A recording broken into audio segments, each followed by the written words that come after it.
म्हणा.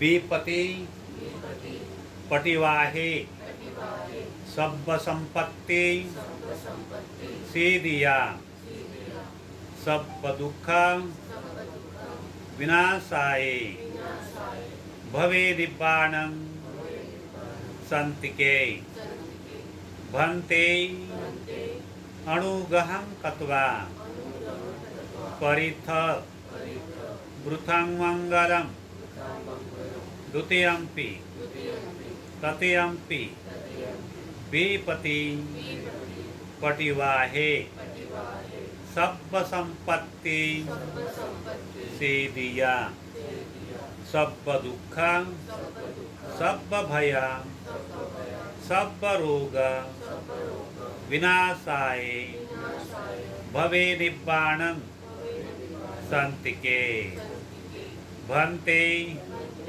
अणुगहं कत्वा परिथ वृथं मंगलम. म्हणा 3 वेळा साधू.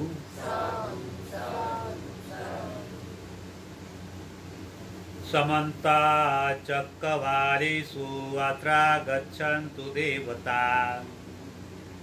सदम्मं मुनिराजस सुनन्तु सगमोखदम् धम्मसवनकालो अयं वदन्ता धम्मसवनकालो अयं वदन्ता धम्मसवनकालो अयं वदन्ता धम्मसवनकालो अयं वदन्ता. नमो तस्स भगवतो अरहतो सम्मा सम्बुद्धस्स. नमो तस्स भगवतो अरहतो सम्मा सम्बुद्धस्स. ए संता संत चित्ताति शरण शरणां एतं लोकंचरेवा भूमा भूमा च देवा गुणगण गहना व्यावटा सबकारं एते अयंतो देवा वर कणकमयी मेरुरादे वसंत संत संत सयंत मुनिवर वचनां सतुमग्गां समग्गां. सभेषु चक्रवालेषु यक्षा देवा च ब्रह्मणो यं अमेहि कथं पुय्यं सब संपत्ति साधकां. सभेतां अनुमोदित्वा समग्रा शासने रतां पमादरहिता हुन्तो आरखासो विशेषतो. शासनसतलोकस्य ऊर्ध्वे भवन्तु सर्वदा साधि हुन्तु सुखी सभे परिवारे हि आत्मनो. अनिगास्तु मना होन्तु सह सभे यातिदि राजतो वा चोरतो वा मनुसतो वा मनुसतो वा आज्ञेतो वा उदकतो वा पिशाचतो वा खाणुकतो वा कंटकतो वा नखातो वा जनपदरुगतो वा आसंदे मतो वा संदितो वा आसपुरीसतो वा चंड हाती आसमिग गोणं कुकरंगहि विचिका मणिसपदीपिया छत्रतं सुकरस महिष यखं रखं साधिः. नाना भयतो वा नाना रोगतो वा नाना उपदतो वा सभे आरक्षं गहत. म्हणा साधू.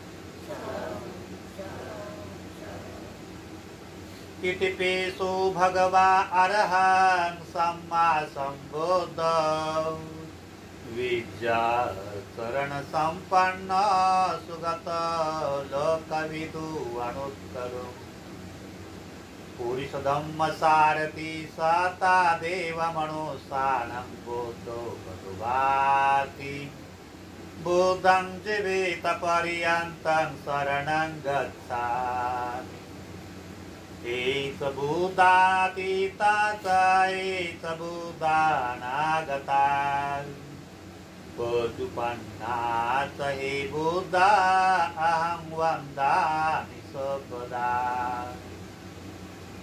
नाति मे शरणं अयं बुद्धो मे शरणं वरम् एतेन सच्चवद्देन वदतु ते जयमङ्गलम् उत्तमङ्गेन वन्देयां पादपन्तु वरोत्तमम्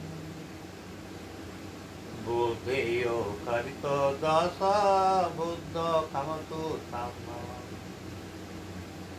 यं किञ्चिरतनङ्गलोके विजति विविधा पुतौ रतनं बुद्धसमानाति तस्मासोति भवन्तु ते यो सन्निसिन्नवरबोधिमूले मारसतेन मति विदित्वा सम्बोधिमा गच्छि अनन्तयानो लोकोत्तमोत्तं प्रणमामि बुद्धां स्वाखातो भगवता धम्म सान्दिटिको अकालिको यहि पौष्टिको अपनेहि कपचतां वेदितो गोवियुहिति धम्मं जीवित पर्यन्तं शरणं गच्छामि एतद्धम्मा अतीता च एतद्धम्मानागता पशुपन्ना च हे धम्मा अहं वन्दामि सर्वदा नाति मे शरणं अयं धम्मो मे शरणं वरम् एतेन सच्चवद्देन वदतु ते जयमङ्गलम् उत्तमङ्गेन वन्देऽहं धम्मं चाद्वितो वरम् धम्मेयो खलितो दश धम्मो खमतु तममाम् यं किञ्चिरतनं लोके विजति विविधा पुतो रतनं धम्म समानाति तस्मासोति भवन्तु ते अठङ्गिको वर्यो पथो जनानं मोक्षं पवेशा उदुको वमग्गो धम्मो अयं शान्तिकरो पणित नियानिको तं प्रणमामि धम्मा सुपटिपन्नो भगवतो सावकसङ्घो उजुपटिपन्नो भगवतो सावकसङ्घो सामिचिपटिपन्नो भगवतो सावकसङ्घो यदिदं चत्तारि पुरुषयुगानि अष्टपुरुषभूगलाय स भगवतो सावकसङ्घो आहुणीय पाहुणीय दक्षिणीय अञ्जलकरणीय अणुकरं पुय्यङ्केतं लोकं साति संगं जीवित पर्यन्तं शरणं गच्छामि एत संगा अतीता च एत संगा अनागता पशुपन्ना च हे संगा अहं वन्दामि सर्वदा नाति मे शरणं अयं संगो मे शरणं वरम् एतेन सच्चवद्रेण वतु ते जयमङ्गलम् उत्तमङ्गेन वन्देहान् साङ्गाञ्चातिविधोत्तमम् सङ्गेय खलितदश सङ्गकमतु मम यं किञ्चिरतणं लोके बीजति विविधापुतो रतनं सङ्गसमानाति तस्मासोति भवन्तु ते सङ्गो विशुद्धो वरदक्षिणीयो शान्तेन्द्रियो सबमलपहिनो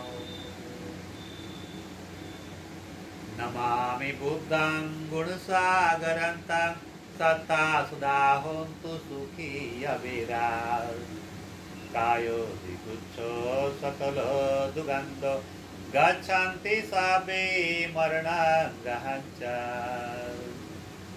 नमामि धम्मां सुगतेन देशितं सत्ता सदा होन्तु सुखी अविराट् कायो दिगुच्छो सकलो दुगन्धो गच्छन्ति साबे मरणग्रहञ्च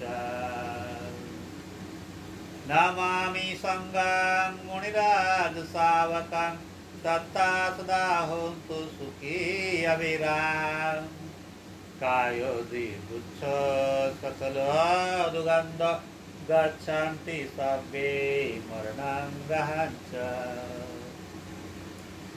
नमामि पचेकबुद्धा विशुद्ध सत्ता सदा होन्तु सुखी अविराट् कायो दिगुच्छो सकलो दुगन्धो गच्छन्ति सर्वे मरणग्रहञ्च इमाय धम्मानुधम्मपटिपदया बुद्धं कुदेमि इमाय धम्मानुधम्मपटिपदया धम्मं कुदेमि इमाय धम्मानुधम्मपटिपदया सङ्घं कुदेमि आधा इमाय पटिपदया जातिधरा मरणमा परिमुति स्वामी इमिना बुद्ध पूजाय कथाय सुदचेतसा चिरन्तिटतु सदम्मलकहन्त सुखी सदा इमाय धम्म पूजाय कथाय सुदचेतसा चिरन्तिटतु सदम्मलकहन्तु सुखी सदा इमाय सङ्गपूजाय कथाय सुदचेतसा चिरन्तिटतु सदम्मलकहन्त सुखी सदा इमाय सङ्गपूजाय कथाय सुदचेतसा चिरन्तिटतु सदम्मलकहन्त सुखी सदा शुभपापस अकरणं कुशलस उपसंपदा सचेत परियुदपणं एतं बुद्धान शासना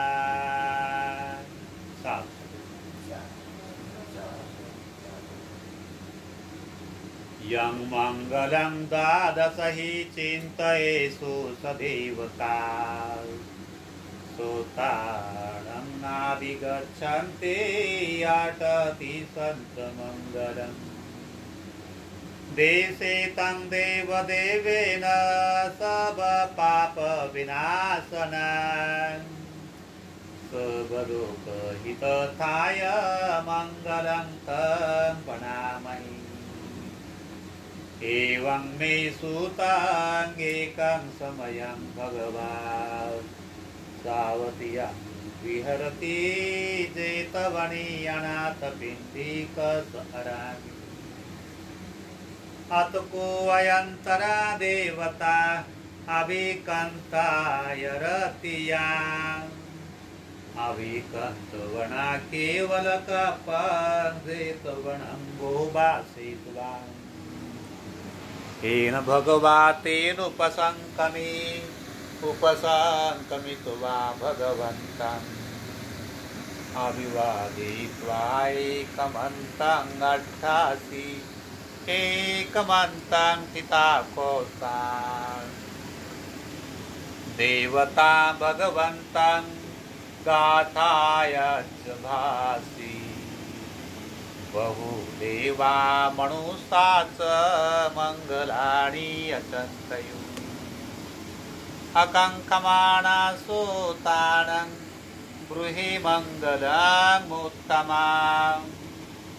असेवनात् बालानां पण्डितानां च सेवनम् पूजाच पूजनीयानं एतन्मङ्गलम् उत्तमं बाहु सहस्रसि पञ्च विनयत सुशिक्षितो सुभाषितात् या वाचा एतं मङ्गलम् उत्तमम् आरती विरति पापा वज्रपाणं च संयमो अपमादो च धम्मेषु एतं मङ्गलम् उत्तमम् गारोत्रनिवासो च सन्तुष्टिः तथैयुताम् कारेण धम्मश्रवणं एतं मङ्गलम् उत्तमम् ब्रह्मचर्यान्तर्यसाचानदर्शनम् निब्बाण साचिक्रियांच एतं मङ्गलमुत्तमम् भूतस्वरूपधम्मेहि चेतं व्यसनतं पति अशोकं विरजं खेमङ्गेतं मङ्गलमुत्तमम् एतादिशानि कृतवान् सबतमपराजितान् सबतसोति गच्छन्ति तं तेषां मङ्गलमुत्तमम्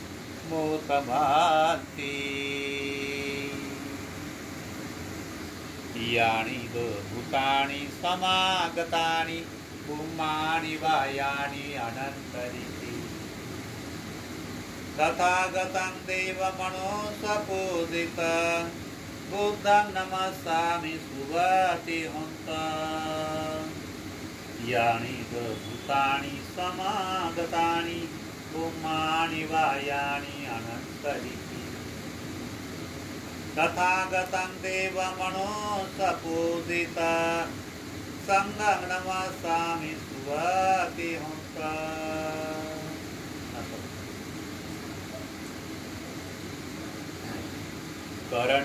करणीयमतकुशलेन यन्तं सन्तं पदं गविसमेच्छम् सकोदूत सुदूत सुवतूत स्वमुदु अनितिमानि शान्तु सकत सुबरुत अपकित सलहु कवीति शान्तिन्द्रियोत निकुपुत अपगपो कुलेषु अननुगीतो न संकुदं समातरे किञ्चित् येन वियोपरे उपवदेय सुखिनो वा केमिनो हन्तु सापे सता भवन्तु सुखितता न परो परं निकुपेतं न हेमौ वेशदुःखमिच्छया माता यथा नियं पूता आयुष्सायिकपूतां मनोरथि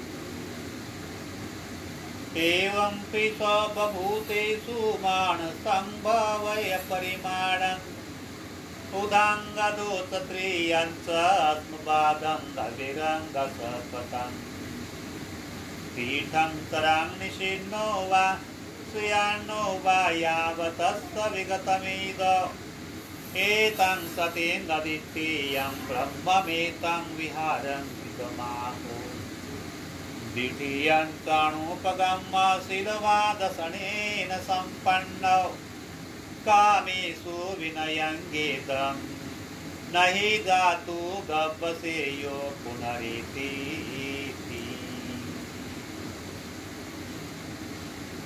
महाकारुणिको नाथो हिताय सबपाणिनां पुरन्तो पारमी सबपातो संबोधिमुत्तमम्। एतेन सच्चवद्वेनङ्गोतु ते जयमङ्गलम् जयन्तो बोधियामूली सख्यानं नन्दिवर्धनम्। एवं तु यं जय होतु जयसु जय मंगल सतत्वा बुद्धरतनांगो सदांगुत्तमंगलम्। इतं देवमनुसानं बुद्ध तेजेन सूतिना न सन्तु पादवासपि दुःखा भया शोका उपशमिन्तु ते। यं किञ्चिरतनं लोके वेजति विविधा कुत रतनं बुद्धसमानाति तस्मात् स्वस्ति भवन्तु ते। यं किञ्चिरतनं लोके वेजति विविधा कुत रतनं ब्रह्मसमानाति तस्मात् स्वस्ति भवन्तु ते। यं किञ्चिरतनं लोके वेजति विविधा कुत रतनं संगसमानाति तस्मात् स्वस्ति भवन्तु ते। न ते मे शरणं अय्यं बुद्धो मे शरणं वरम् एतेन सच्चवद्वेनं होतु ते जयमङ्गलम्। नाति मे शरणं अय्यं धम्मो मे शरणं वरम् एतेन सच्चवद्वेनं होतु ते जयमङ्गलम्। नाति मे शरणं अय्यं संघो मे शरणं वरम् एतेन सच्चवद्वेनं होतु ते जयमङ्गलम्।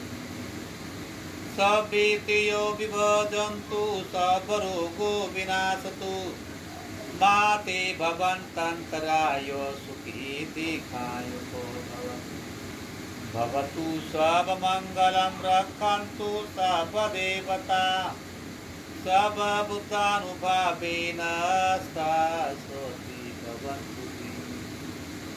भवतु सर्वमङ्गलं रक्षन्तु सर्वदेवता सर्वधर्मानुभावेन सदा स्वस्ति भवन्तु ते।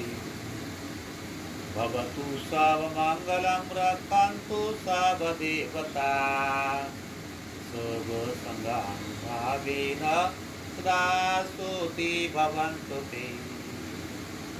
नखतय कभूतानं पापगः निवारणात् परितोषानुभावेन हन्तु सावे उपद्रवी।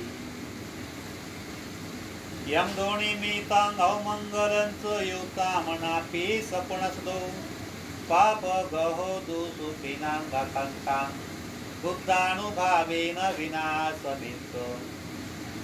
यं दोनिमितं अवमङ्गलं च युक्तामनापि सपुनसदो पापगहो दुःसुखिनां गतन्तां धम्मानुभावेन विनाशमितो। यं दोनिमितं अवमङ्गलं च युक्तामनापि सपुनसदो पापगहो दुःसुखिनां गतन्तां संगानुभावेन विनाशमितो।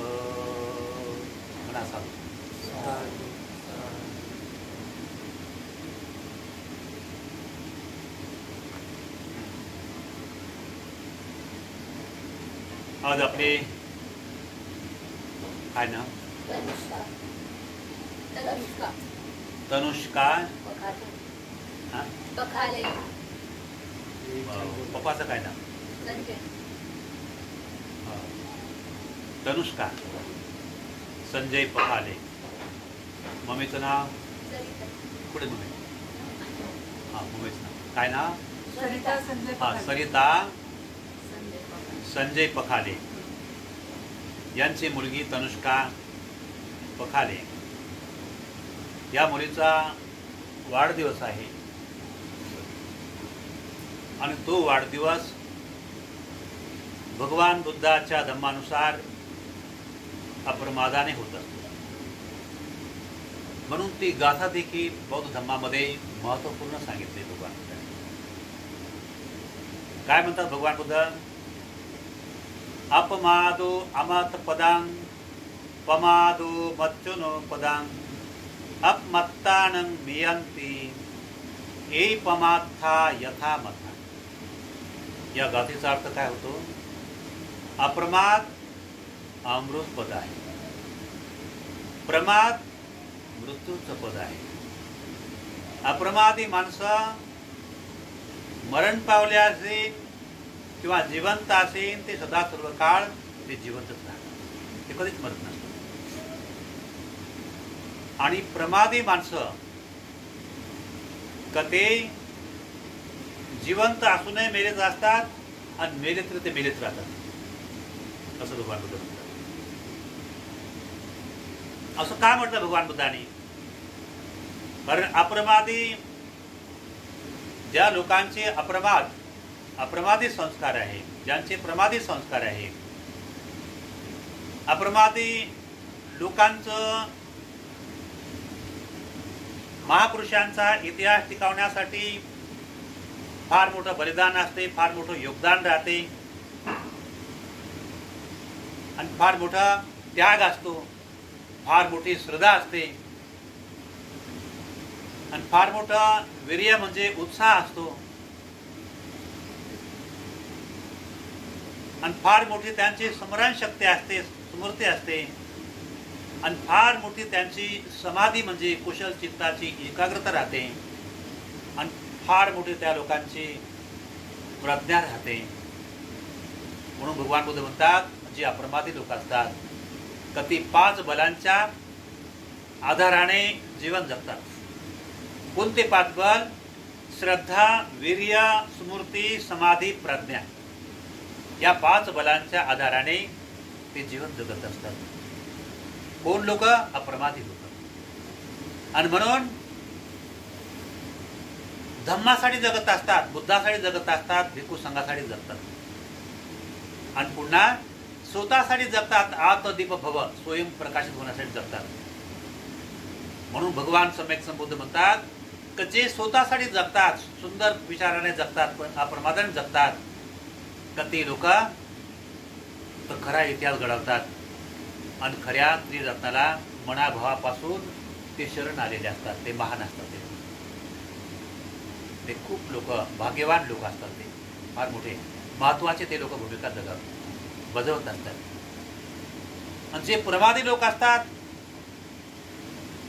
तर ते प्रमादी लोक सतत 4 शत्रूंच्या आधाराने जीवन जगत असतात. कोणते 4 शत्रू? राग, द्वेष, मोह, आळस. 5 शत्रू जर म्हटलं, राग, द्वेष, मोह, तृष्णा आणि भयंकर या संसारामध्ये जखडलेले असतात. ते लोक प्रमादामध्ये अडकलेले आहेत. म्हणून त्या लोकांसाठी भगवान सम्यक संबुद्ध म्हणतात धम्मपदामधून, रागासारखा रोग नाही, द्वेषासारखा दोष नाही, मोहासारखे जाळे नाही, तृष्णेसारखी नदी नाही, संसारासारखे बंधन नाही. या 5 बंधनामध्ये ते लोक अडकलेले असतात. कोणते? ते प्रमादी लोक. या 5 बंधनात ते अडकून गेलेले असतात. आणि जे जे लोक ह्या 5 बंधनात अडकलेले असतात तर ते लोक एकदम अगदी वाया गेलेले असतात. तर ते धम्माचं, नैतिक मार्गाचं कोणतंही कुशल काम ते करू शकत नाही. तर त्यांना आणि ते कोणत्याही नैतिक मार्गावर विश्वास करत नाही, कोणत्याच कुशल कर्मावर ते विश्वास करत नाही. दान जर म्हटलं तर बिलकुल ते ज्याप्रमाणे विस्त्यामध्ये मीठ टाकावं, तर अशा प्रकारे त्या लोकांची अवस्था होते. माहिती तुम्हाला विस्त्यात मीठ टाकल्यावर काय काय अवस्था होते? काय होते? काय होते म्हटलं? हा, तर अशा प्रकारे जे लोक ह्या 5 बंधनामध्ये अडकलेले आहे, तर त्यांना दान जर म्हटलं किंवा शील पालन कर म्हटलं, सद्धर्माच्या चांगल्या मार्गाने चाल म्हटलं, तर त्यांची अवस्था कशी होते? ज्याप्रमाणे अग्नीमध्ये मीठ टाकल्यामुळे त्या अग्नीची अवस्था जशी होते, तर त्या अशा प्रमादी माणसाची अवस्था अशी होते. कारण ते सर्वसंपन्न राहत नाही, ते बुद्धिमानही राहत नाही आणि कोणताही कुशल कर्म करत नाही, नाही का. आणि एखादा कल्याण मित्र जो आहे, का त्याचं हितचिंता काय, त्याचं भलं करण्याचा प्रयत्न करत असतो, का त्याला चांगलं सांगत असताना तर बास त्याचा द्वेष करतो, त्याचं काय समजून घेत नाही शत्रू, क्रोध करत असतो शत्रू, नाही का. म्हणजे बहुत असं क्रोधही असतो तो व्यक्ती, धर्माला न मानणारा, नाही का, समजून न घेणारा समजदार व्यक्ती नसतो शत्रूकडे. आणि असा व्यक्ती कोणत्याही उपकारी व्यक्तींना तो उपकारी म्हणून तो समजतच नाही. मग आपले जन्म देणारी माता आहे, किती उपकारी असते, पण तो उपकारी मानत नाही. जन्म देणारा पिता आहे, किती उपकारी असतो, नाही मानत. जन्म देणाऱ्या माता पितांना उपकारी नाही मानत. मग ज्या अर्थी तो जन्म देणाऱ्या माता पितांना उपकारी मानत नाही, तर बाकी इतर लोकांना कोणाला उपकारी मानत? कोणाला मानू शकतो? मित्रांना समजा तो उपकारी मानेन फक्त स्वार्थासाठी, मतलबासाठी, तेवढं. आणि ज्या टायमाला भयंकर ज्यावेळी वेळ प्रसंग येते, का त्या टायमाला अज्ञानाद्वारे समजा का माझा मित्र गोड गोड म्हणून त्याला मानतो. आणि ज्या टायमाला भयंकर समजा का त्याच्यावर संकट येणाऱ्या जीवनावरती शत्रूकडे चांगले लोक त्याला समजायचा प्रयत्न करतात, अरे या मार्गात जाऊ नको, त्या मित्राच्या मार्गात जाऊ नको, तुझ्या जीवावर बिते, नाही ऐकत तो. आणि एक दिवस एवढी मोठी त्याच्यावर बितून जाते का त्याचं जीवाचं त्याचं नाश होतं, त्याचा मर्डर होतो, त्याचा खून होतो ना. असं अज्ञानामुळे तो ऐकत नाही आहे ना, त्याची हत्या होऊन जाते, नाही का. ना समज अज्ञानी बुद्धीमुळे विपरीत परिणामाद्वारे तर तो फार मोठ्या विपरीत परिणामाला प्राप्त होतो आणि त्यानंतर पश्चाताप होतो. मी त्यांचं ऐकलं असतं, तो बेहोशच राहत होतो, नाही का. आणि पूर्ण मार्गाने चालत असतो, एकदम आहित मार्गाने चालत राहतो, एकदम वाह्यात मार्गाने चालत असतो, एकदम दुर्गतीच्या मार्गाने चालतो आणि मरेपर्यंत तो निवड पापाचरणीत राहत होतो, काही पुण्यकर्म तो करत नाही. आणि म्हणून भगवान सम्यक संबुद्ध म्हणतात, जो मनुष्य अप्रमादी व्यक्ती असतो, जो व्यक्ती अप्रमादी असतो, तो अप्रमादी मनुष्य भगवान बुद्धाच्या धम्मानुसार फार काम करत असतो, नाही का. कोणतंही काम करता असताना अप्रमादाने काम करतो, खाणंही अप्रमादाने करतो, पिणंही अप्रमादाने करतो. आपण जो झोपी जातो ते अप्रमादाने, चालत असताना अप्रमादानेच चालत असतो, चालताना अप्रमादाने चालतो, नाही का. आणि कोणतंही कार्य करता असताना अप्रमादाने कार्य करतो. अप्रमादाने कार्य करतो म्हणजे बुद्धाच्या विचाराने कार्य करतो, म्हणजे नैतिक विचाराच्या आधाराने कार्य करतो. प्रमाद म्हणजे काय? अप्रमाद म्हणजे धम्माच्या मार्गाने चाललेले व्यक्ती, नैतिक मार्गाला का तो जेवढ्या प्रमाणामध्ये तो श्रद्धासंपन्न आहे, तर तेवढ्या प्रमाणात तो अप्रमादी आहे, तेवढ्या प्रमाणात त्याला धम्म समजलेला असेल. जर त्याला 20% अप्रमादी मार्गाने वाटचाल करतोय, तर 20% त्याच्यामध्ये धम्म प्रकाशित होईल आणि 20% त्याचं कल्याण झालेलं आहे. 50% जर समजा तो आपल्या अप्रमादी मार्गाने चालतो, तर तो मनुष्य 50% अप्रमादी मार्गाने चालतो, तर 50% तो सुखी आहे. आणि 100% अप्रमादी मार्गाने चालता असेल तो मनुष्य 100% अप्रमादी आहे. आणि मरेपर्यंत सुंदर प्रकारे सुंदर आणि अप्रमादी मार्गाने जीवन जगत असल्यामुळे तो मेला तरी तर तो संपत नाही आणि त्याच्यापासून इतिहास घडत जातो. मग त्याचा इतिहास कसा तयार होतो? तो 100% असं अप्रमादात जीवन जगतो. त्याचा इतिहास घडेल तर त्याचं फार मोठं कुशल कर्म असेल त्या अप्रमादी माणसाचं, तर त्याचा इतिहास घडतो, अनाथ पिंडिकासारखे इतिहास घडतो, नाही का. विशाखा मेघार माता किंवा सुप्रिया माता, तर असे अनेक बुद्धाच्या कला श्रद्धा संपन्न होऊन गेले, म्हणजे तर ते मोठ्यात मोठं दान देत असतात, मोठ्यात मोठा कुशल कर्म करत असतात आणि मोठ्यात मोठं शीलाचं पालन करत असतात आणि मोठ्यात मोठा समाधी मार्गाला हस्तगत करायचा प्रयत्न करतात. या लोकांना म्हणतात अप्रमादी मार्ग. यांना धम्माशिवाय काय श्रेष्ठ नाही वाटत, नाही का? धम्माशिवाय काय श्रेष्ठ वाटत नाही, धम्माच्याच मार्गाने चालतात। आणि असा 100% ज्या माणसाचं अप्रमाद चित्त आहे, आणि अशा माणसाला जर समजा कोणी जर म्हटलं अरे बाबा या धर्मात बौद्ध धर्मात काय पडलं नाही, तुम्ही ख्रिश्चन वर्ग बनून जा, तर तो 100% अप्रमादी असल्यामुळे धम्माचा तो हुशार विद्वान असतो, अभ्यासू असतो, तो अभ्यास असतो, नाही का? जो 100% असा अभ्यास असतो, एखादा ख्रिश्चन आला, त्या ख्रिश्चन माणसाला बौद्ध धर्माचा सखोल ज्ञान आणि प्रभाव टाकण्यामध्ये तो यशस्वी होईल। आणि एक दिवस तो ख्रिश्चन मार्गी माणूस त्याला ख्रिश्चन बनवण्यासाठी आलेला आहे, तर शेवट तोच परिवर्तित होऊन तो त्याच्या माध्यमातून तो बुद्धाचा उपासक बनेल। कशामुळे उपासक बनणार? कारण 100% तो अप्रमादी।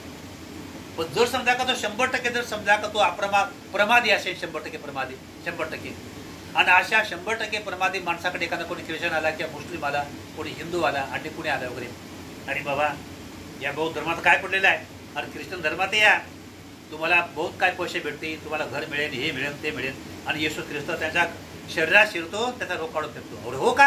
अरे चला मी आजच सोडतो बौद्ध धर्मात, तर तो प्रमादी राहतो, त्याला अक्कल काय नाही, भेट डोक राहतो। त्याची अवस्था कशी राहते? एखाद्या बिना बुडाच्या मडकासारखी असतात। बिना बुडाचं मडकं राहतं की नाही, ते कुणीकडे गलटते। असा प्रमादी मनुष्यात बिलकुल समजा बेखूब आणि आडदाड मूर्ख राहत होतं, काय समजत नाही, म्हणजे कोणीही काय सांगितलं मग सांगितल्या कामाचा दिल्या भाकरी जातो, त्याला अक्कल बिकल काय राहत नाही, एकदम बेखूब, एकदम मूर्ख, एकदम उडाण टपू, नाही का? त्याला काही संस्कार राहत। दुसरं कोणी काही सांगितलं मग म्हणता का ते लोक सांगत होते असं, हां अरे वा अशा मार्गात चाललं, नाही नाही ते लोक असं म्हणत होते, हां म्हणून समजा का मग ते त्या मार्गात चाललं। काही लोकांचं ऐकलं पाहिजे नोकरी, हां काही लोकांचा तर तो परबुद्ध्या असतो, तो म्हणतो, नाही का? परबुद्ध्या म्हणजे का ते लोक कोण आहे, काय आहे, धम्माच्या विचाराचे लोक आहे, तर कोणत्या विचाराचे, आस्तिक विचाराचे आहे का नास्तिक विचारी आहे, हां का बुद्धाच्या पवित्र मार्गाने चालणारे लोक आहे वगैरे, त्याचं त्याला काय घेणं? पण बहुमताने लोक त्या मार्गाने प्रशंसा करतात, नाही का? असं म्हणून समजा का त्या मार्गातून शिकार तो भिकार होऊन जाणार, बरोबर आहे का नाही? कशामुळे? या अशा अज्ञानामुळे समजा का तो बहुमताने त्याला मानतात लोक। कशाला म्हणतात वगैरे? त्या चमत्कारला, तू बहुत बाबा चमत्कारी, तो बहुत बाबा चमत्कारी आहे का तो बिना काडीने होम पेटावतो, मग किती महान आहे, म्हणजे चमत्कारला मानतो तो, चमत्कार। आणि भगवान बुद्ध काय म्हणतात? चमत्काराद्वारे व्यक्ती बिघडतात, लोक बिघाड जातात।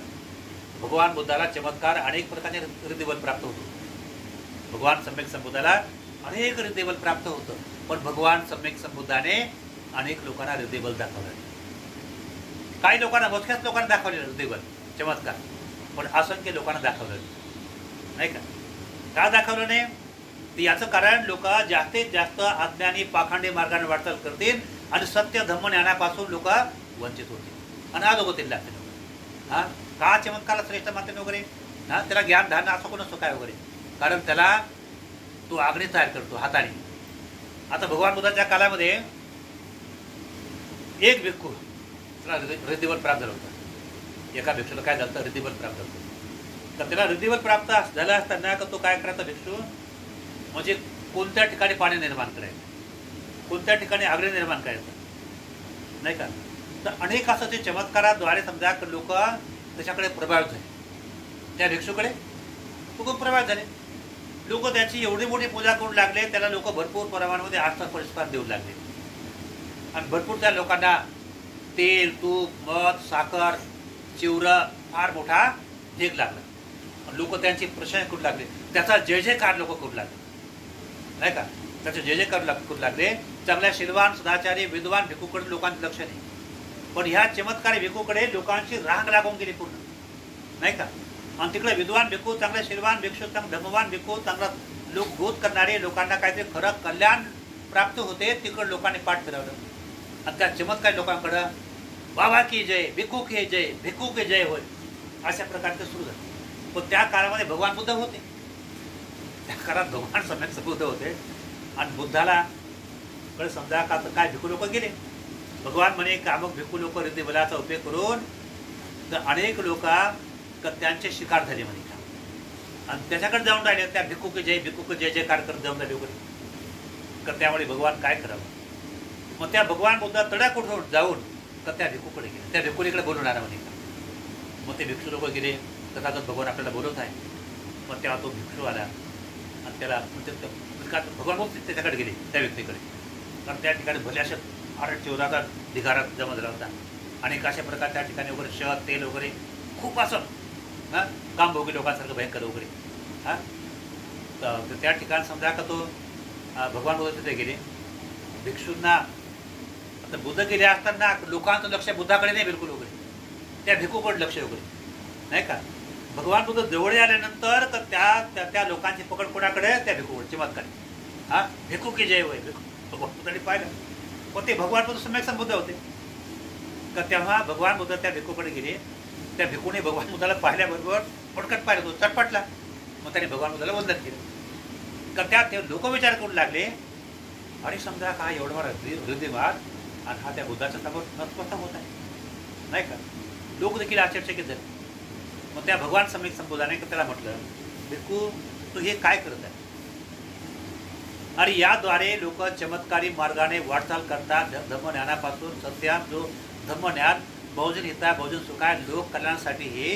आणि अशा प्रकारचा चमत्कार माझ्या तुझ्याजवळ फक्त एकच हृदयबल आहे, पण माझ्याजवळ असंख्य प्रकारचा हृदयबल आहे नाही का. तर त्यापेक्षा मी बहुत काय दाखवू शकतो. मला आकाशात उड्डाण करता येते, समुद्राच्या पाण्यावरून आधार चालता येते नाही का. एकाचे अनेक रूप मला ग्रहण करता येते, पण मात्र भिक्खू मी अशा प्रकारे दाखवलं. का दाखवलं नाही. लोक अशा चमत्कारी मार्गाने लागल्यानंतर लोक सत्य ज्ञानापासून वंचित होते, आणि ज्ञानापासून वंचित झाल्यामुळे तर लोक अनेक प्रकारचे पापचरणे होते. ते भेदभाव करतील आणि लोक जातीवादाला निर्माण करतील, जातीवादाला जन्म देतील. तो हृदयवान भिक्खू चांगला, तो खराब आहे. आणि असं करून याच्या माध्यमातून फार मोठा युद्धकांडही विकसित होईल. युद्धकांड बी विकसित होणार आणि अनेक ठिकाणी रक्तपात होणार, अनेक लोकांची हत्या होईल. आणि कशामुळे तर याद्वारे केवळ निवळ अज्ञानही अज्ञान निर्माण होते, ज्ञान नाही वाढते त्यामुळे त्याच्यामुळे. आणि याला जर समजा अशाच प्रकारचा चमत्काराचे लोकांना प्रेरणा दिसेल, मार्गदर्शन दिसेल, तर भिक्खू याद्वारे केवळ पाप वाढेल. तुझं पाप, तुझं पुण्यकर्म कुशल कर्म नाही वाढू शकणार. भिक्खू हे चमत्कार, असं चमत्कारी मार्गदर्शन मी लोकांना सांगण्यासाठी मनाई केलेली आहे आणि मनाई करतोय. आणि जो भिक्खू इथून पुढं ज्यांना कोणतं हृदयबल प्राप्त झालं असताना तो दाखवेल, तो सर्वात मोठा दोषी, असं भगवान बुद्धाने. जसं हिंदू धर्मात दाखवतात ना, जसं हिंदू धर्मामध्ये दाखवता का नाही. अमुक बाबा, जटिल बाबा, तो अवलिया बाबा, त्याने काय केलं म्हणते बा, त्याने बिना काडीनं होम पेटवला. बिना काडीनं काय केलं, त्याने होम पेटवला, म्हणून तो महान आहे, त्याची बरोबरी कोणी करू शकत नाही. आजही काय काय हिंदू लोक जर समजा कधी वादविवाद करतात का तो बाबा एवढा मोठा महान आहे का त्याची बरोबरी कोणी करू शकत नाही. तो आपल्या हातामध्ये काडे बी घेत नाही आणि त्या ठिकाणी अग्नी जसं हात असा वाजवते टाळी वगैरे, तिकडे आपला अग्नी तयार होते, म्हणून तो महान आहे, बाकी कोणी नाही. आता अनेक लोक समजा अवलियाच्या मार्गाने जातात, पुढे पुढे वगैरे. तो अमुक अवलिया फार महान आहे, तो पहाडात राहतो, अमुक त्या ठिकाणी राहतो, तो बहुत महान आहे. पण भगवान सम्यक संबुद्धाने अशा अवलियांना पासून वाचण्यासाठी भगवान सम्यक संबुद्धाने मनाई केलेली आहे नाही का. अनेक प्रकारच्या अवलिया, काही काही अवलिया लोक मनमाने अनेक प्रकारचा त्याग करत होते, अनेक मनमाने त्याग करायचे, त्यांना काय शब्द धम्म काय कळालं नव्हतं. अनेक, तर त्यापैकी एक दोन अवलिया होते त्या काळामध्ये, बुद्धाच्या काळामध्ये. तर ते स्वतःला फार श्रेष्ठ समजत होते. आणि दोघी अवलियाने कोणतं व्रत घेतलं होतं, एकाने कुकुर व्रत, एकाने गो व्रत. एकाने कोणतं व्रत घेतलं होतं, कुकुर व्रत, एकाने गो व्रत. तर ते लहान असताना, बिलकुल लहान, तेव्हापासून त्यांचं व्रत कसं होतं, कुकुर व्रतवाल्यांचं, गो व्रतवाल्यांचं. तर ते आपलं म्हणजे गो व्रतवाल्याचं गायसारखंच खाणे पिणे, गाय जशी पाणी पित तसं पाणी प्यायचं, गाय जशी हांबाडला पडतो तर हांबाड फोडायचं आणि तशी दुवागुल करते, त्याने असं व्रत घेतलं होतं आजीवनपर्यंत. दुसऱ्याने कुकुर व्रत म्हणजे कुत्र्याचं व्रत, म्हणजे कुत्र जसं हावभाव करते, जसं खाते पिते, जसं पाणी पिते, तर तसाच त्याने ते व्रत घेतलं होतं. म्हण पाहिजे नाही का. असंच व्रत घेतलं असताना आणि उचित वेळेत इवळायचं पण कुत्र्यासारखं नाही का, हे त्यांचं व्रत होतं. तर तेव्हा त्यांना फार वर्ष झाले होते, असंच ते व्रत घेऊन चालले होते सिंधुकडे. आणि एके दिवशी भगवान सम्यक संबोध त्या वाटेने चालले असताना त्या दोघांना पाहिलं. ती सम्यक संबोध होते, त्यांचं सत्य ज्ञान होतं. या दोघांना पाहिलं असताना आज समजा यांना ज्ञान प्राप्त करण्यासाठी तर भगवान बुद्धांनी त्यांना पाहिलं आणि त्यांना उपदेश करण्याच्या माध्यमातून भगवान बुद्ध लांब जाऊन एका ताड्या झाडाखाली जाऊन बसले, सावलीमध्ये एक आसन टाकलं, बसून घेतलं. या दोघांनी पाहिलं आणि त्यांनी बुद्धाच्या बाबतीत ऐकलं होतं ह्या भगवान बुद्धाला ज्ञान प्राप्त झालेलं आहे आणि ते ज्ञान सत्य आधारित आहे आणि म्हणून त्यांचं मंगल कीर्ती जिकड तिकड फायला गेलेली आहे. कोणाची? भगवान बुद्धाची मंगल कीर्ती जिकड तिकड फायला गेलेली आहे. तर त्यामुळे जे बुद्धाला ज्ञान प्राप्त झालेलं आहे तर ते ज्ञान कोणत्याच आमच्या साधू पुरुषांना प्राप्त झालेलं आहे, आता त्याचा विश्वास होता. आणि म्हणून त्यांना आपलं समाधान करण्यासाठी ते दोघं जाऊ लागले. हे भगवान बुद्ध महाप्रज्ञावान आहे, फार मोठे ज्ञानी आहे आणि आज म्हणे का त्यांच्यासारखं ज्ञानी कोणी नाही. तर आपण एवढी मोठी महान तपस्या केलेली आहे तर त्यामुळे आपण त्यांना आपल्या मनाचं शंकाचं समाधान करूया त्याच्याकडे आणि त्यांना आपण विचारू जा, म्हणजे आम्ही एवढी मोठी तपस्या करत आहोत तर मेल्यानंतर आमची गती कोणती होईल. तर त्यामुळे भगवान बुद्ध आमचे देवता फार मोठे देवता गती होईल असं बुद्ध आमची प्रशंसा करतील, आम्हाला फार मोठं समाधान होईल नाही का. ते गेले, झालं उलटत का त्या दोन्ही भगवान बुद्धाकडे गेल्यानंतर कुकुर वर्तवाला गेला आणि गो वर्तवाला गेला. तर गो वर्तवाला हा हा करत हा हा गायसारखे वगैरे करतो वगैरे आणि असं गाय कसे खुऱ्या शेतात हे करतो वगैरे हा हा करून आणि असं गायसारखा बसून दे. आणि कुकुर वर्तवाला कुत्र्यासारखं समजा असं असं शेपूट हालण्यासारखं केलं वगैरे असं असं टोकरले वगैरे हा हा हा असं कर अशा ठिकाणी संपलं. त्या ठिकाणी दोघांचं वर्त असं होतं, वर्त बसले त्या ठिकाणी दोघं वगैरे. आता दोघं त्या ठिकाणी बसले असताना चुपचाप बसले. तर तेव्हा त्यापैकी दोघांनी बुद्धाला वंदन केलं आणि एक त्यापैकी गोवर्तवाला असतो. गोवर्तवाला म्हणतो ज्याने गायचं वर्त घेतलं असते म्हणजे भगवान मी आपल्याला प्रश्न विचारायचा म्हणे का, सांगा म्हणे का. म्हणून मी माझ्या बाबतीमध्ये मी तुम्हाला प्रश्न विचारणार, मी माझ्या मित्राच्या बाबतीमध्ये मी आपल्याला प्रश्न विचारणार आहे, कारण मी माझ्या मित्राविषयी मी फार प्रेम करतो म्हणे नाही का. आणि माझ्या मित्राची तपस्या आजीवनपर्यंत त्याने कुकुर वर्त घेतलेलं आहे आणि कुत्र्याचं त्याने वर्त घेतलेलं आहे म्हणे का. तर भगवान यांनी लहानपणापासून ते वर्त घेतलेलं आहे. याचे मेल्यानंतर याची गती कोणती होणार, याची मेल्यानंतर गती कोणती होणार. त्या भगवान समेत संबोध म्हणतात मी सांगेन पण तू रडेन, मी सांगायला सांगेन पण तू रडणार म्हणे का. जास्त कुकुर वर्तवाला म्हणते की भगवान मी नाही सांगणार पण जे सत्य ते सांगा, जे सत्य ते सांगा म्हणे का. पहा बरं तो रडणार आहे म्हणे का. त्या भगवान बुद्ध म्हणतात तर जास्तीत जास्त ज्यांचं मानवी शरीर असताना, मानवी आहार असताना, मानवी अवयव असताना ते आपलं कुत्र्यासारखं जीवन जगणारे, कुत्र्यासारखे इवळणारे, कुत्र्यासारखे भुकणारे, कुत्र्यासारखे खाणारे, कुत्र्यासारखे चापचूप करून पाणी पिणारे, कुत्र्यासारखे उचित वेळी कधीही इवळणारे अशा कुकुर वर्ताचं ग्रहण केलं असताना अशा लोकांना जास्तीत जास्त नरकात गेलेले पाहिजे, आयुष्य नरकामध्ये. रडू लागला तो, रड लागला बघ रे म्हणे का. मी तुला सांगितलं होतं ना, हां तू मला विचारू नको, हां तर तू रडल्याशिवाय राहणार नाही. भगवान म्हणे मला म्हणे माझ्या बाबतीमध्ये मी नरकात जाऊ कुठे जाऊ म्हणे का मी माझ्यापेक्षा माझ्या मित्रावर मी जास्त प्रेम करतो. हां माझ्या मित्राची चांगली गती झाली म्हणजे मला समाधान वाटेल. तर माझ्या मित्राची मला सांगा म्हणे भगवान त्याने आजीवनपर्यंत गोवर्त ग्रहण केलं, आजीवनपर्यंत त्याने गायचं वर्त ग्रहण केलं. तर म्हणे भगवान म्हणे मेल्यानंतर याची कोणती गती होती. त्या भगवान बुद्ध म्हणतात जसं तुझं तसं त्याचं म्हणे का, तो पण रडेल म्हणे का. नाही भगवान सांगा म्हणे का, नाही रडणार म्हणे का. तर त्या भगवान बुद्ध म्हणतात तर मी पण माझ्या दिव्य दृष्टीने जेव्हा पाहिलं असताना तर ज्यांचं मानवी शरीर असताना, मानवी अवयव असताना, मानवी त्यांचा बरोबर समजा का आपल्या कसं आहार ग्रहण करायचं, कसं खायचं प्यायचं हे सर्व त्याचं मानवी जीवन असताना, तर मानवी जीवनाच्या विरोधामध्ये तो वाटचाल करून तर तो गायसारखा तो खाऊ लागला, गायसारखा तो चुरपून पाणी पिऊ लागला, गायसारखा तो समजा हंबरला पडू लागला. तर अशा लोकांना मी जास्तीत जास्त माझ्या दिव्य दृष्टीने पाहिलं असताना ते आयुष्य नरकातच पाहिलं. तर त्यांचे काय समजायचं काही देवतागती त्याच्यामध्ये दोघं बी त्याचे काय गेले, तो रडू लागला.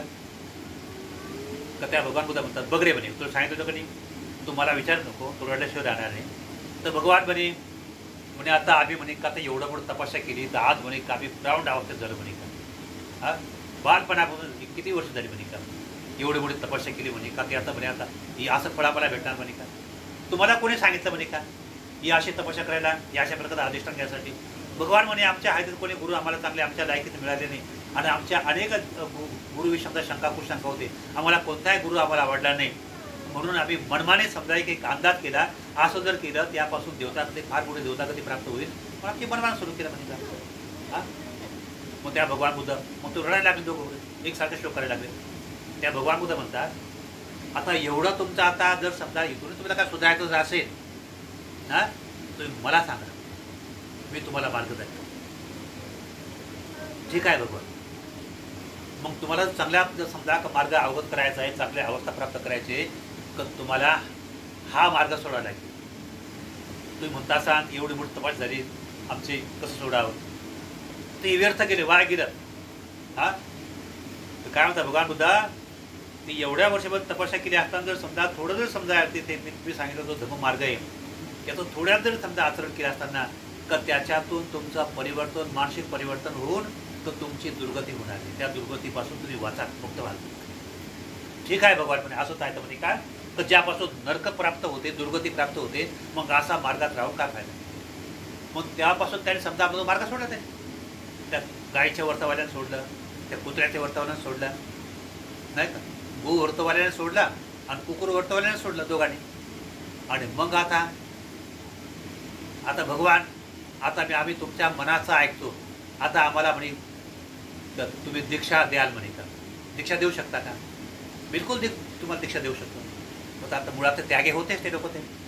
आणि मग भगवान बुद्धाने त्यांना दीक्षा दिली, ते भिक्षू बनले नाही का. ते गो वर्तवाले कुकुर वर्तवाले ते भिक्षू बनले दोघं बी. आणि भिक्षू बनल्यानंतर समजा का थोड्याच वेळामध्ये भगवान बुद्धाने नीतीचा सदाचाराचा मार्ग सांगितल्यानंतर त्याला समजल्यानंतर तर त्यामुळे तर थोड्याच कालावधीमध्ये त्यांना गर्द शांती मिळाली. आणि एवढ्या समजा का ते भयंकर त्यांना एवढ्या समजा का थोड्याच दिवसामध्ये समजा का ते आचरण संपन्न जीवन जगू लागले असताना का त्या दिवशी एवढी त्यांना शांतीची अनुभूती झाली का त्यांना सुंदर झोप लागली. 24 तासपर्यंत झोप लागली वगैरे, खूप झोप लागली वगैरे, खूप वेळपर्यंत. आणि झोपेतून त्याचे समज जाग आले असताना एकदम त्याला फ्रेश वाटायला लागलं, एकदम त्याचं मन एकाग्र होऊ लागलं चांगल्या प्रकारे वगैरे. आणि एकदम त्यांच्या अंतःकरणात श्रद्धा निर्माण झाली. आणि यापूर्वी ते कुकुर वर्त गो वर्त करता असताना त्यांना श्रद्धा कधी निर्माण झाली नाही. आणि श्रद्धा काय चीज आहे त्यांना कळालंच नाही बिलकुल वगैरे. वीर्य काय चीज आहे त्यांना कळालंच नाही. स्मृती काय चीज आहे त्यांना कळालंच नाही. समाधी काय चीज त्यांना कळालंच नाही. आणि प्रज्ञा काय चीज आहे त्यांना कळलीच नाही. श्रद्धा तर त्यांना भगवान बुद्धाच्या धम्माची त्यांना जाणीव झाली. वीर्य म्हणजे भगवान बुद्धाचा धम्म त्यांना कळाल्यामुळे तर त्यांना बलपूर्वक उत्साहपूर्वक धम्ममार्गाने ते वाटचाल करू लागले. श्रद्धा वीर्य स्मृती म्हणजे भगवान बुद्धाच्या धम्माची त्यांना स्मृती जाणल्यामुळे जागल्यामुळे त्यामुळे त्या स्मृतीमध्ये तर माझ्यामध्ये कुशल एवढं मोठं संग्रहित झाल्यामुळे त्यामुळे एवढ्या कुशल चित्ताचा संस्कारांचा संग्रह झाल्यामुळे ते 100% आपल्या म्हणजे 20% कुशल झाल्यामुळे तो 20% शांतीचा अनुभव केला. 30%, 50%, 100% आणि परिपूर्ण 100% मन एकाग्र झाल्यामुळे तर तेव्हा त्यांना परम शांतीचा लाभ झाला. कशामुळे आपल्या स्मृतीमुळे. त्याचं समाधी म्हणजे खरी कुशल चित्ताची एकाग्रता, प्रज्ञा म्हणजे त्याच्यात ती खरी सतत विवेक बुद्धी जागल्यामुळे का तेव्हा का ते दोन्ही जे भिक्षू बनले असताना का ते भिक्षू थोड्याच कालावधीमध्ये ज्या ब्रह्मचर्याला जे उत्तम प्रकारचं फळ त्यांना प्राप्त झालं का ते भिक्षू अरहंत झाले. श्रुतापन्न सकृतगामी अनागामी अरहंत अवस्थेला प्राप्त झाल्यानंतर आणि तेच लोकांना सांगू लागले का ज्या मुनींद्र भगवान सम्यक संबोधापर्यंत ते जर माझ्या समोर आले जर नसते तर मला भगवान बुद्धाचा पवित्र धम्म मला भेटला नसता. म्हणून धन्य आहे भगवान बुद्ध. म्हणून अनेक जन हो बहुजन हो का तुम्ही अनेक मिथ्या मार्गांना सोडा आणि या भगवान बुद्धाच्या बहुजन येता बहुजन सुखाय या धम्माच्या मार्गाने वाटचाल करा आणि याद्वारेच तुमचं कल्याण होणार, सुख होणार. आणि म्हणून जे लोक सद्धम्माच्या मार्गातून जागतात तर त्याच लोकांना सकाळ होते, त्या लोकांना सकाळची जाणकारी होते. ज्या लोकांमध्ये भगवान बुद्धाचा धम्म जागलेला नाही त्यांना सकाळ नाही, दिवस देखील उगला नाही, दिवस देखील समजा का मावळला पण नाही का त्यांना अंधार आहे. कारण ते लोक प्रमादी लोक आहेत. ते प्रमादी, या प्रमादी लोकांना धम्म कळाला नाही. म्हणून हे लोक कुकुर व्रत गो व्रत ग्रहण करणाऱ्या लोकांना कधी झोपच लागली नाही बिलकुल वगैरे. हा, कारण समजा का जे लोक निवळ समजा का आपल्या मिथ्या मार्गाने वाटचाल करत असल्यामुळे त्या लोकांची अवस्था कशी होती, पगल्यासारखी अवस्था होती वगैरे. हा, कधी आलं म्हणावं समजा कुत्र कधी इवळते ना कधी भुकते ना,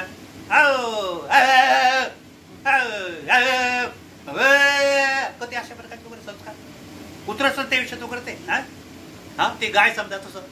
हा, ते गायचा अशा प्रकारे. तर त्यामुळे अशा संस्कारातून वाह्यात संस्कारातून मिथ्या संस्कारातून ते जगणारे जे लोक आहे या लोकांना धर्मज्ञान प्राप्त होईल का? हा, त्यांना सुखाची झोप तरी लागेल का? सुखाचं ते आहार तरी ग्रहण करू शकतात का? हा, बरोबर आहे का नाही? आता वागुल करणे मानवाचं काम आहे का? हा, वागुल करणे मानवाचं काम नाही, तसं वागवलं करताना वगैरे तर पुढं त्याला ज्ञान प्राप्त होणार आहे, पुढे त्याला धर्म प्राप्त होणार आहे. हा, अज्ञानात प्राप्त होणार नाही का? आणि म्हणून समजा का त्या लोकांना का त्या कालामध्ये मिथ्या दृष्टीमध्ये चिपकून गेलेले होते आणि त्यांना जेव्हा सद्धम जेव्हा जाणल्यानंतर त्याला धर्मज्ञान प्राप्त झाल्यानंतर का ते खुल्या आकाशमध्ये धम्माचे ते खुल्या आकाशामध्ये प्रशंसा करू लागले. म्हणून आज आपल्या मुलीच्या निमित्ताने आपण हा वाढदिवस अप्रमादाच्या माध्यमातून हा वाढदिवस आपण करून राहिलेलो आहे. आणि हा वाढदिवस म्हणजे कसा, भगवान बुद्धाच्या धम्मानुसार कर्मकांड नाही. हा भगवान बुद्ध पुय्यं खेतम म्हणजे पुण्य पेरण्याच्या शेतामध्ये क्षेत्रामध्ये दान पेरण्यासाठी दान पेरण्याचं हे आपण कार्य करून राहिलो आहे नाही का. जसं अनेक शेती आहे, कोणतं शेती धान्याची शेती आहे तांदूळ पिकणारी, कोणती शेती गव्हाची शेती आहे, कोणती शेती अनेक फळफळावाची शेती आहे, त्या ठिकाणी फळफळात निर्माण होणार. पण भगवान बुद्धाने अशी शेती प्राप्त केली ज्याला भगवान बुद्ध म्हणतात पुय्यं खेतम. ही पुय्यं खेतम शेती कशी निर्माण होते म्हणून भगवान बुद्ध म्हणतात सुपटिपन्नो भगवतो सावक संगो. भगवान बुद्धाचा भिक्खू भिक्खू संघ सुमार्गाने चालतो, उजपटिपन्नो उज्ज्वल मार्गाने चालतो, न्यायपटिपन्नो न्याय मार्गाने चालतो, सामीची पटिपन्नो समतेच्या मार्गाने चालतो नाही का. म्हणून यदिदं चत्तारी का त्या चार मार्ग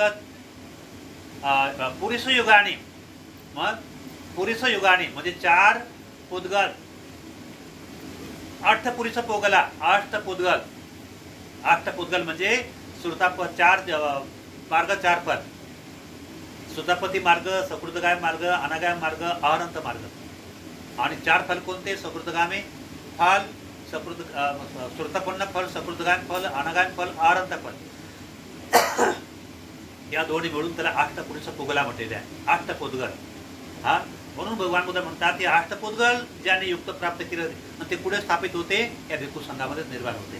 म्हणून या भिक्खू संघातून एखादा कोणी भिक्खू अहरंत झाला, लोक इथून कुठपर्यंत जातात, बंगालमध्ये जातात नाही का, आणि त्यांचं दर्शन घेतात वगैरे.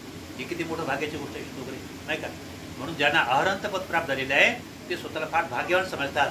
ज्यांना अहरंतात दर्शन झालं ते स्वतःला फार मोठं भाग्यवान समजतात वगैरे नाही का. आणि म्हणून भगवान बुद्ध म्हणतात की हे जे लोक अष्टपुरुष पुद्गल युक्त तर हे फक्त भिक्खू संघातच निर्माण होतात नाही का. म्हणून आहुनी येऊ काय म्हणतात भगवान बुद्ध, म्हणून ते खरे आहुचारास पात्र. बाकी समजा कधी आमचे समजा कोणी पोरगी येते जवायच्या घरून, जवाई येते किंवा समजा अजून कोणी येते वगैरे तर त्यांचा आम्ही आदर करतो, जन्म दिला म्हणून वगैरे नाही का. पण त्याला कृष्णाच्या माध्यमातून त्यांना जन्म देतो आहे आणि म्हणून त्यांचा आम्ही आदर करतोय. पण हा आमचा भगवान बुद्धाचा भिक्खू तृष्णामुक्त आहे आणि म्हणून समजा हा बहुत महान आहे नाही का. हे तृष्णा आधारित आहे, मुलगा मुलगी वगैरे परिवार वगैरे. पण हा जो भगवान बुद्धाचा भिक्खू संघ हा तृष्णामुक्त आहे आणि म्हणून काय म्हणतात भगवान बुद्ध तृष्णेतून मुक्त आहेत म्हणून त्याची अवस्था फार मोठी आहे. म्हणून भगवान बुद्ध म्हणतात झाडाला आग लागली असेल आणि झाडाला जर समजा 20% आग लागली असेल तर त्या झाडावरती फक्त 80% पक्षी राहतील नाही का, 20% नाही राहणार. 50% आग लागली जर असेल तर 50% पक्षी राहतील पण 50% नाही राहणार. 100% आग लागली असेल तर 100% पक्षी त्या झाडावर राहणार नाही. अशा प्रकारे का जो वासनेने तृष्णेने पेटलेला आहे, भडकलेला आहे त्याच्या अंगी काही सत्य राहू शकत नाही. म्हणून जो समजा तृष्णेतून मुक्त होणार जर असेल तर भगवान बुद्धाच्या भिक्खू संघामधून असे अनेक भिक्खू मुक्त होत राहतात. कोणी मुक्त असेल कोणी मुक्त नसेल वगैरे, पण तरी भगवान बुद्धाचा भिक्खू संघ बहुत महान आहे. महान असल्यामुळे म्हणून भगवान बुद्ध म्हणतात तो आहुणे येऊ तो आहुचार करण्यास पात्र आहे, पाहुणे येऊ पाहुणे बनण्यास पात्र आहे, दक्षिणे येऊ दान देण्यास पात्र आहे, अंजल करणे येऊ हात जोडण्यास पात्र आहे, अनुत्तरांग पुय्यं खेता. पुय्यं खेता म्हणजे पुण्य पेरण्याची खरी शेती ती आहे. थोडं देखील दान दिले असताना अधिक महाफल प्राप्त होते. अधिक दान दिले असताना अधिक महाफल प्राप्त होते आहे, नाही का. तर महाफल पिकते या भिक्खू संघामध्ये दान केले असताना. म्हणून एका भिक्खूला दान दिले असताना ते दान होते, पण त्या भिक्खू संघाला दान दिले असताना तर त्या भिक्खू संघाचं बहुत मोठं महाफल होते, नाही का. म्हणून आज आपण अशा प्रकारे आपल्या अनुष्का संजय पखाले, नाव काय आहे आपलं, तुमचं नाव?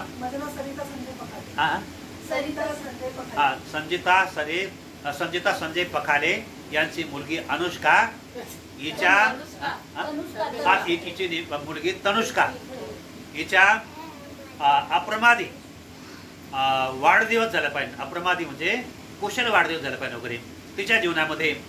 तिचं धम्माचं बल, धम्माचं कर्म, धम्माची ऊर्जा, धम्माची पारमिता याद्वारे मनुष्य नरकात जात नाही, देवतागतीला प्राप्त होतो, दुर्गतीला प्राप्त होत नाही. आणि हेच कर्म वाढलं पाहिजे वगैरे. कोण लोक केप कापतात, हे करतात, ते करतात, पण भगवान बुद्धाला आपोआप जे त्यांना खीर प्राप्त झाली होती त्यांनी मागितली नव्हती, नाही का, की त्यांची पारमिताची ताकद होती. म्हणून वाढदिवसाच्या निमित्ताने जर समजा असं खीर जरी बनवली असताना तर ती फार आपलं कुशल करतात. तेच लोक भगवान बुद्धाच्या धर्मानुसार हे असं करतात. ते केक कापणे हे ते मुस्लिम धर्माच्यानुसार आहे. ते जे मुसलमान लोक करतात ना, केक आणतात, मग चाकू आणतात, केक जर आणतात समजा तर तो चाकू समजा चमच्याने पण कापला जाऊ शकतो ना, मग चाकू का ठेवतात बाबा? कारण मुस्लिम लोकांचा धर्मच म्हणजे हत्यावर अवलंबून आहे, नाही का. ही प्रथा कोण लावली? मुसलमानांनी. म्हणून मुसलमान सारं सांगता ना, देवाच्या नावाने, अल्लाच्या नावाने, आणि बकरा कापला पाहिजे. बकरा का कापला पाहिजे?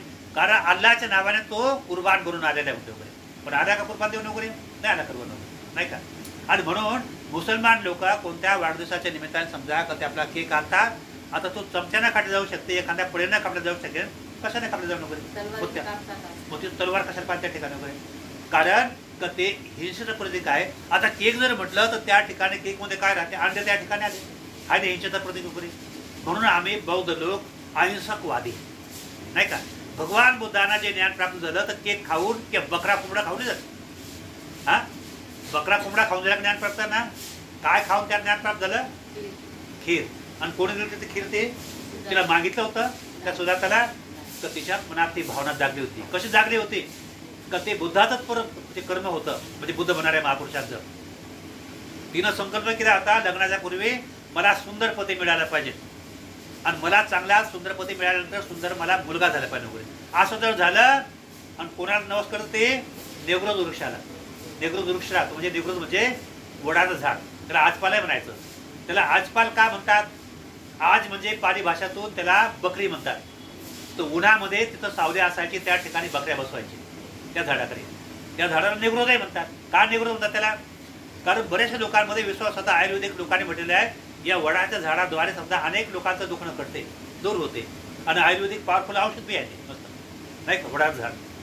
आणि म्हणून त्याला नेग्रोज वृक्ष देखील म्हणतात. आणि म्हणून त्या झाडाला ते नवस केला तर मला जर समजा मुलगा होईल, चांगला पती मिळेल, तर मी 1000 गायीचं दूध धुवून तर किती 108 गायनं पाहिजे, आणि 108 गायीचं दूध धुवून तर किती 7 गायनं पाहिजे, आणि 7 गायीचं दूध धुवून एका गायला पाहिजे, आणि एका गायचं दूध धुवून त्याची सुंदर खीर बनवेन आणि सोन्याच्या पात्रामध्ये तुला अर्पण करेन. बरोबर आहे का नाही? पण त्या दिवशी अनाशा सिद्धार्थ गौतम बसले होते आणि ती खीर त्यांना मिळाली, नाही का. ती खीर खाल्ल्यानंतर 49 दिवसपर्यंत ते संकल्प करतात महापुरुष, तर तो मार्ग त्यांच्यासोबत झाला. तर त्यामुळे त्याच्या शरीरात एवढी जिद्द झाली होती, पाठीला जर हात लावला तर पोटाचा स्पर्श व्हायचा, आणि पोटाला हात लावला तर पाठीचा स्पर्श व्हायचा, म्हणजे पूर्ण बास आटून गेलं होतं, रक्त आटून गेलं होतं.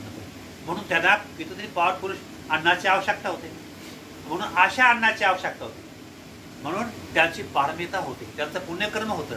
मग अशा प्रकारचं अन्न मला मिळायला पाहिजे, त्यांनी अपेक्षा केली का? तर त्यांचं पुण्यकर्मचं पॉवरफुल होतं, आणि म्हणून ते आपोआप त्याची यंत्रणा तयार होऊन गेली आणि ते अन्न त्यांना मिळालं. ते त्याचं स्वतंत्र पारमिताचं बरं होतं.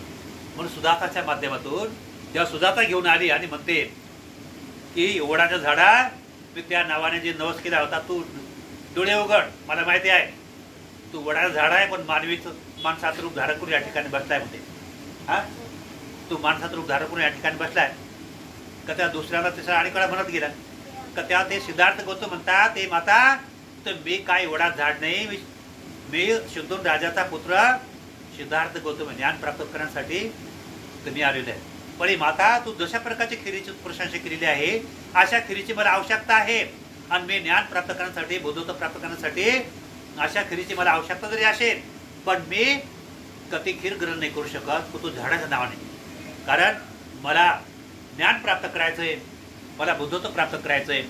तर त्यामुळे तर मला सर्वसाधारण माझ्या पारमिता आवडव झाल्या असल्यामुळे तर माझ्या अंगी एवढे शील आलेले आहे, 1 अब्ज 90 खर्ब 80 कोटी 50 लाख 36,000. तर त्यामुळे तर माझ्या नावाने आणि दुसऱ्याच्या नावाचं मी जर ग्रहण जर केलं तर माझ्या शिराचा अडथळा निर्माण झाल्यामुळे कधी दान तुझं यशस्वी होणार नाही. म्हणून ते मी डोळे उघडू शकत नाही. त्यामध्ये महापुरुषा मी आता मुलाचा आणि सुंदर पतीची अपेक्षा करणार नाही, मी बुद्धाची अपेक्षा करतो. मी तुझ्या नावाने ही खीर देतो आहे. तेव्हा सिद्धार्थ गौतमांचे डोळे खोलले तर जणू काय जवसाचा फूल. आणि मग सिद्धार्थ गौतमाने ते खीर घेतली आणि ते खीर समजा का निरंजना नदीच्या काठी गेली, 39 घासात खाल्ली ते खीर.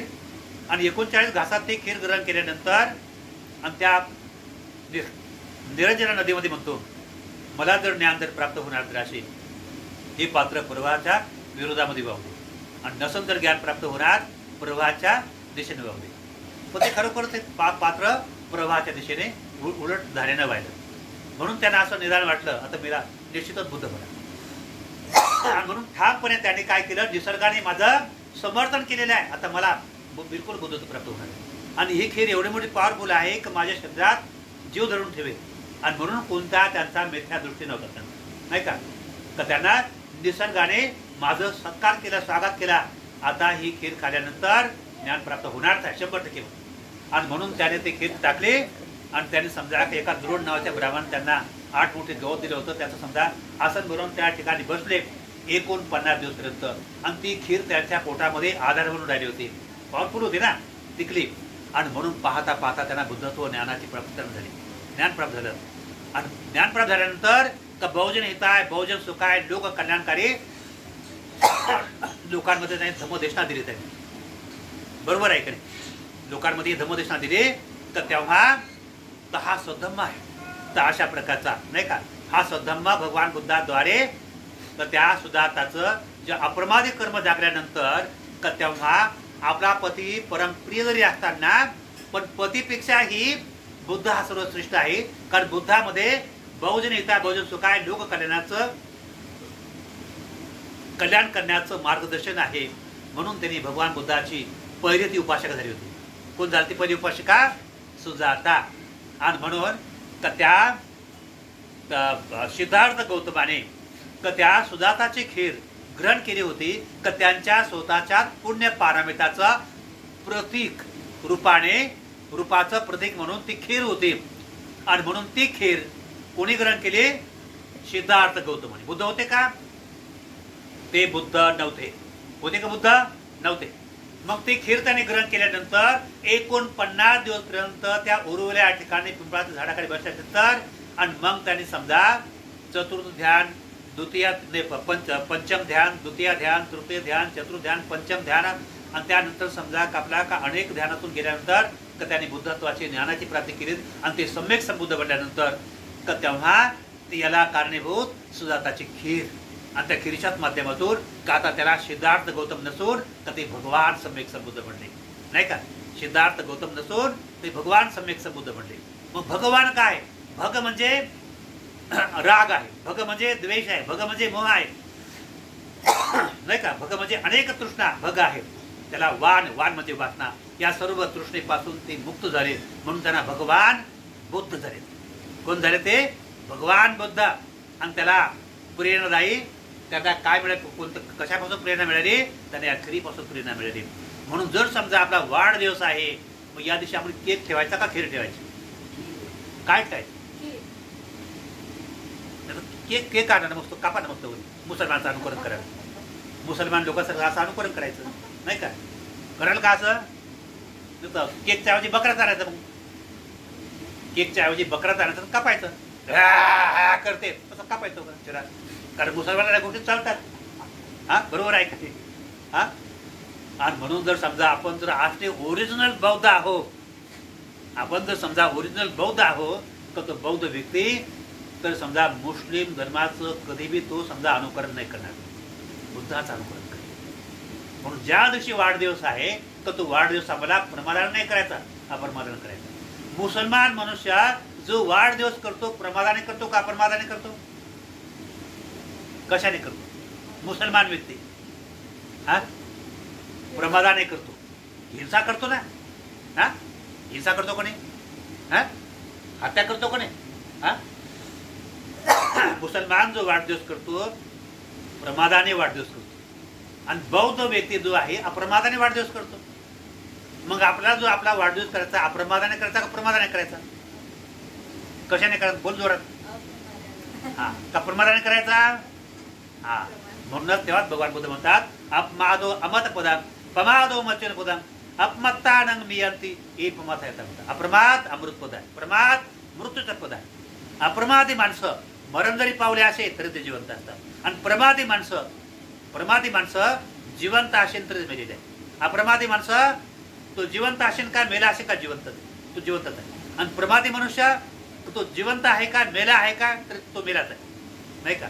आणि म्हणून समजा या अप्रमादी मार्गातून समजा आपण हे काय करतो, हे कार्य करतो म्हणजे कुशल विचाराच्या आधाराने, पारमिताच्या आधाराने.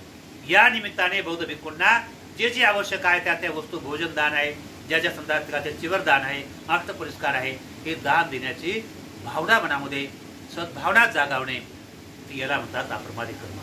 तर आज आपली मुलगी अनुष्का, बरोबर आहे?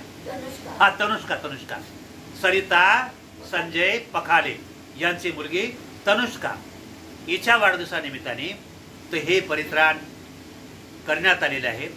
हिच्या जीवनामध्ये भगवान बुद्धाचं अप्रमादी कर्म, कुशल कर्म तिच्यामध्ये वाढीस लागो ही मंगलकामना व्यक्त करून आजच्या प्रसंगी ही धम्मदेशना देऊन मी संपवतो आणि आशीर्वाद देतो आहे. आता आशीर्वाद देता.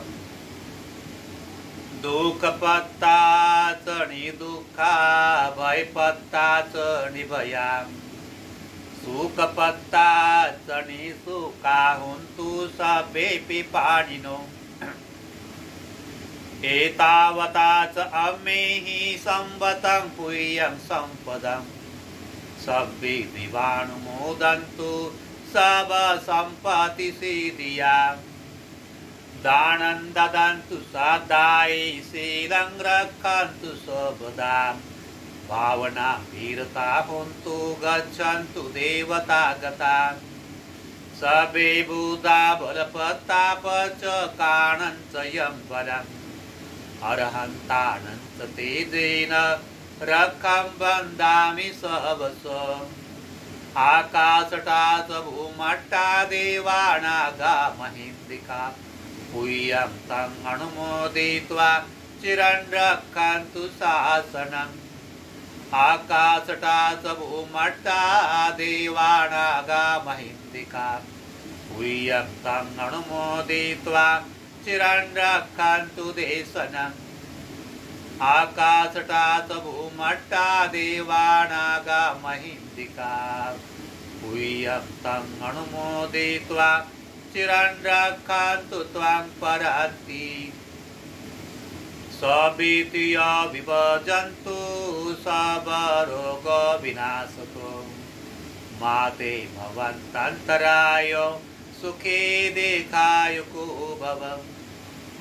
अभिवादनं शीलस्य नीचं वर्धापतायिनो, चत्तारो धम्मा वर्धन्ति आयवनो सुखं बलन्ति.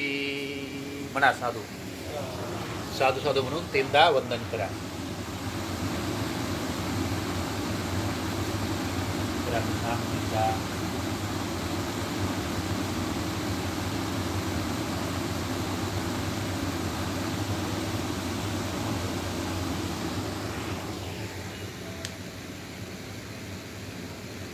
तर अथवा ते आपलं यूट्यूब चॅनल आहे भदंत धम्मज्योती महाथेरो. याला लाईक करा, सबस्क्राईब करा, कमेंट करा.